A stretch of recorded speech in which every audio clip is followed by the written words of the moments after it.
Xin chào cô bác, anh chị và các bạn. Hôm nay mình chia sẻ cách làm bánh bông lan có hình trái tim ở bên trong. Nhân dịp Valentine thì mình làm món bánh này để tặng cho người thân yêu của mình thì rất là dễ thương luôn. Có cái hình trái tim màu đỏ bên trong nè, nhìn cũng rất là dễ thương luôn ha. Cô bác, anh chị và các bạn thấy thích thì cùng vào bếp để làm món bánh này nha.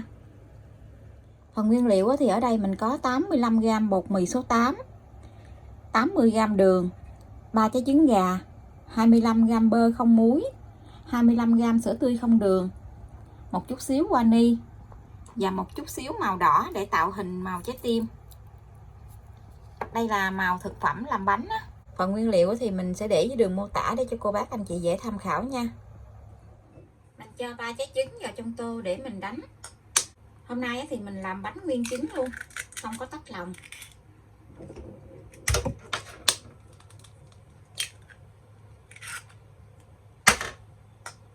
Trứng gà này là mình lựa size nhỏ, mỗi một trứng thì 57g.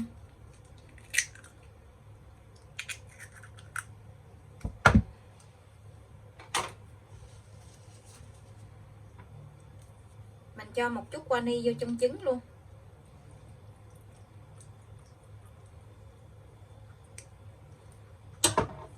Giờ thì mình sẽ đánh cái phần trứng này cho nó tan ra. Cái phần trứng này nó đã tan đều rồi. Bây giờ thì mình sẽ cho đường vô từ từ để mình đánh lên.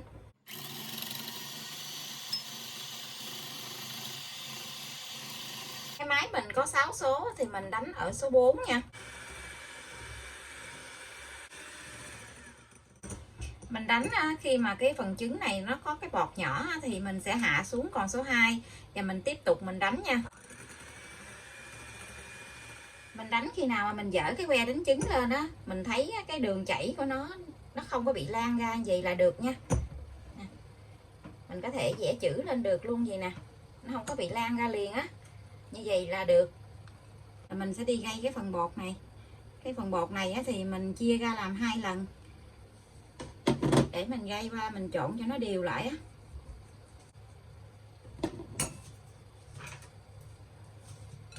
Mình dùng cái cây dép bột nè, mình hất từ dưới lên để mình trộn cho cái phần bột với lại trứng cho nó đều lại.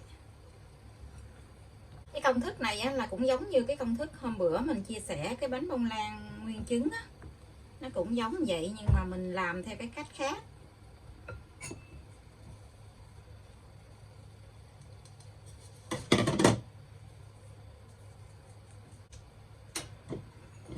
Mình trộn hết cái phần bột này, không có còn cái bột khô nữa là được.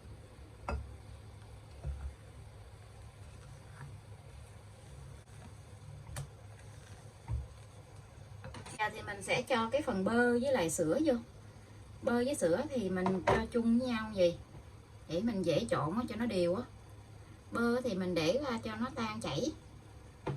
Mình múc một tí xíu bột mình cho vô trong cái bơ này. Mình làm gì á để khi mà mình cho vào trong cái phần bột này á, cái bơ nó được đều với bột á.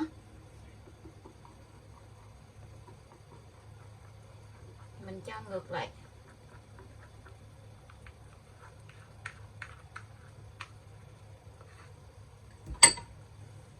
Mình trộn thêm một lần nữa để cho bơ với sữa này nó đều nha.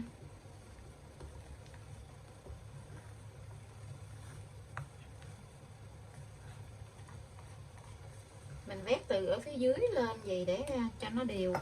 Nhiều khi cái phần trứng nó nằm ở phía dưới mình vét nó không có đều á.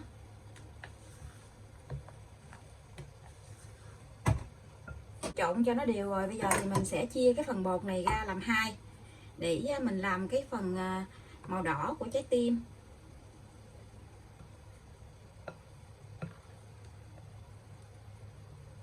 Mình cứ nhắm chừng mình để làm 2 thôi. Tại vì cái bánh này là bánh mình để nguyên trứng cho nên nó là mình nướng mình chờ không sao hết. Mình sẽ nướng cái phần màu đỏ trước. Mình cho tí xíu màu đỏ vô trong cái phần này, mình trộn cho cái phần màu này nó đều nha. Đây là màu mình làm bánh á, cho nên mình để không có sao hết. Mình trộn cho nó đều lại nha. Mình nướng cái phần này trước. Mình sẽ dùng cái khay mỏng vậy Mình lót một miếng giấy nến ở phía dưới để tí xíu nữa dễ lấy bánh ra. Rồi mình cho hết cái phần bột này vô mình nướng nha.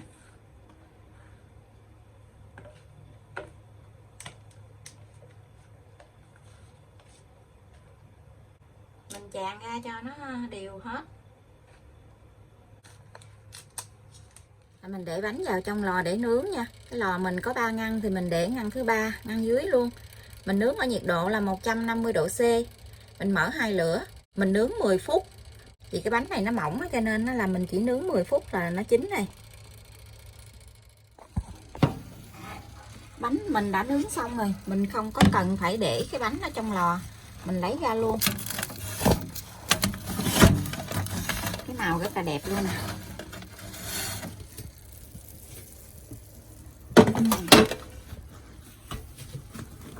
Cái màu dễ thương quá.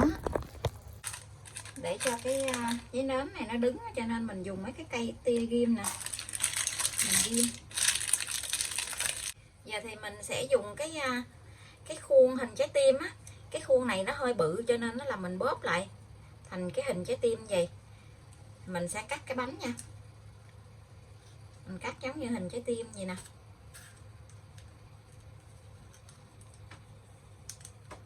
Ấn mạnh xuống.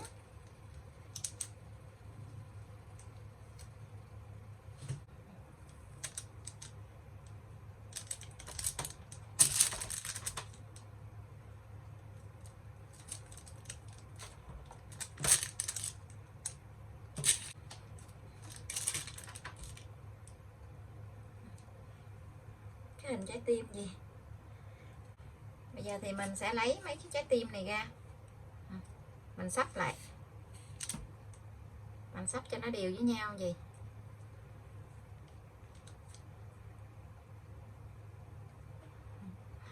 Nhìn giống trái tim chưa?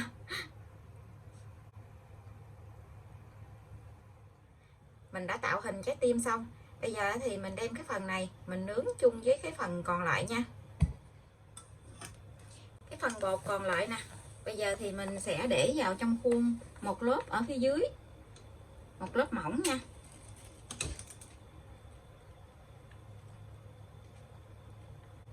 Mình tràn ra cho nó đều một lớp ở phía dưới như vậy.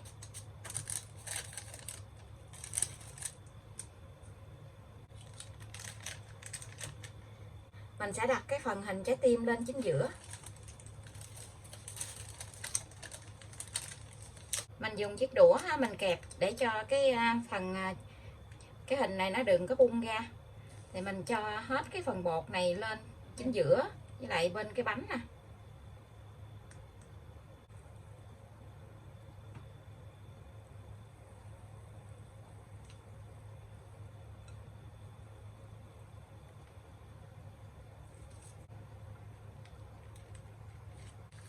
Mình lao cho bớt cái phần bột.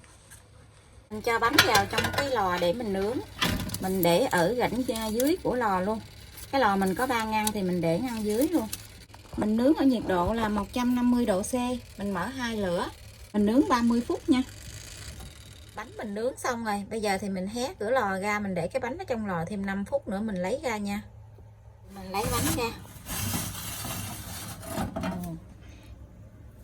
Cái bánh cái màu vàng ươm.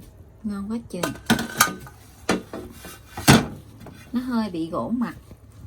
Lúc nãy mình đổ vào trong cái khuôn á, cái bột á mình để hơi lâu một tí xíu á, cho nên cái mặt bánh nó hơi bị gỗ.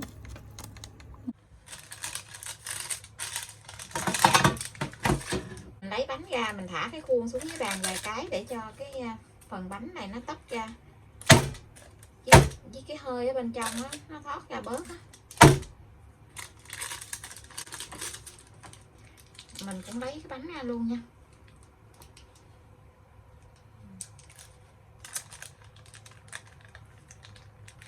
Cái bánh rất là đẹp luôn nè.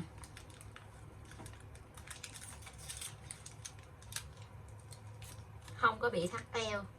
Nướng cái lớp bột bên ngoài á là lần sau á, nhưng mà nó không có bị thắt eo nè. Nhìn rất là ngon luôn ha.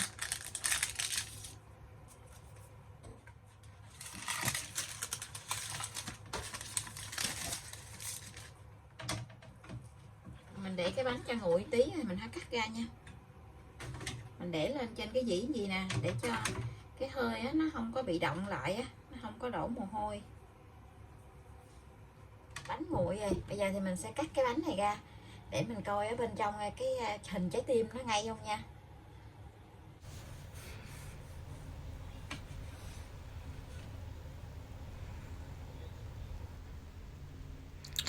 Wow, nhìn trái tim đỏ gực ở bên trong nè, nhìn cũng thấy thương quá ha.